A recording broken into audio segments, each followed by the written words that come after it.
All right, what's going on to all you listeners of the End Zone podcast? This is Bobby Skinner. Just want to say thank you guys for watching this content. I love the fact that the game is going international, and there's fans in Slovakia and the Czech Republic that are listeners of not just watching football, but they like it enough to listen to podcasts. So appreciate you guys, but I want to take some time to answer some questions about the New York Giants. First question being about Jackson Dart. Right after the draft, everyone around the Giants was saying Dart needs to learn a lot and sit behind Wilson and Winston as much as possible, ideally the whole year. I had the feeling that after the first week, suddenly everyone was saying Dart might start sooner.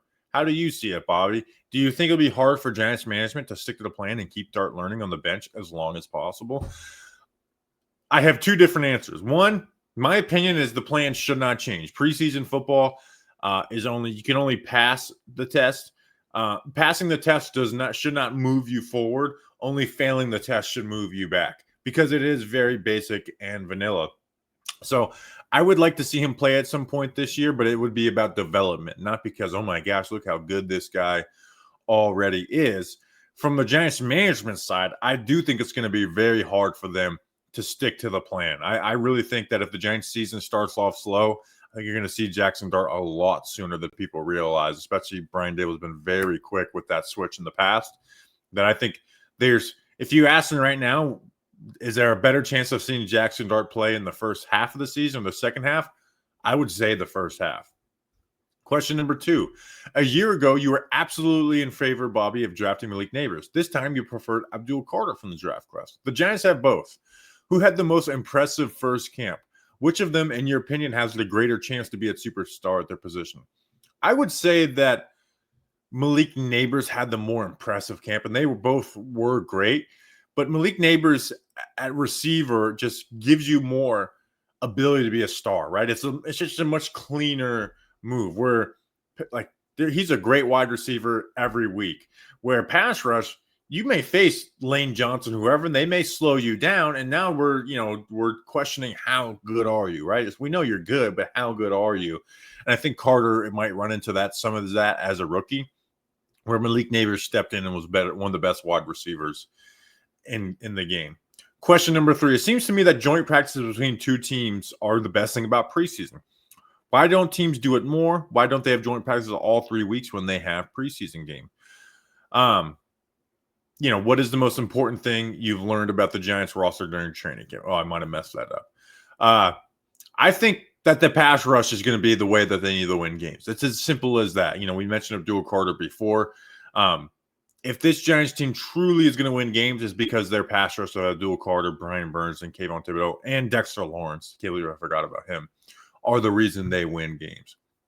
Number 4, can the Giants' run defense completely ruin the strength of the defense, including the pass rush, which I just mentioned, to the point that it becomes a non-factor for the whole season?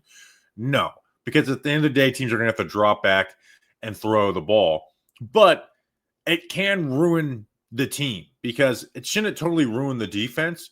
But if the offense isn't good enough and not putting a lot of pressure on other offenses, well, then they're going to be able to run the ball, and scoring 21 points can win them a game.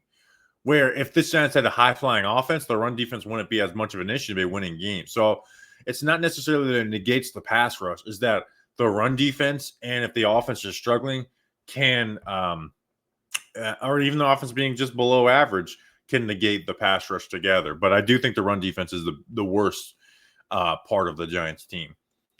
In the first 4 games, Commanders, Cowboys, Chiefs, and Chargers, where will the Giants have the greatest chance to win and why?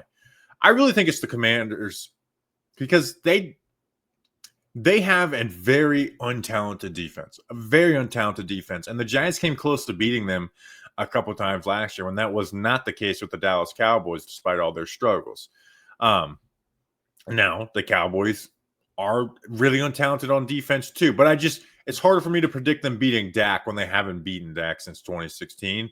So I'll say the Commanders. I think that pass rush can get after it.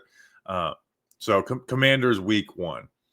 And then number 6, the last question is about the division. We don't have any reasons to doubt the dominance of the Eagles in the division. Who do you think will finish better this season, the Cowboys or the Commanders? Why? And will it be enough for the playoffs? I do think it's going to be the Commanders. I think losing Micah really just makes it where it's a bad defense. And the Cowboys have always struggled to be good against the good teams. And I think that's going to hurt them this year, is that the Commanders are going to get some, going to win that matchup. The Eagles, I think, will be the clear number one. But I think the Cowboys are going to have like a 8-9 year because Dak holds them afloat. But now they have, Jaden Daniels, who I think is the best quarterback in the division. I think that gets them at second place in the division. So appreciate you guys watching and listening. We do live shows everywhere. Maybe, Slovakia or the Czech Republic. Maybe that's the location of our next live show. We'll see. Until then, let's go Big Blue.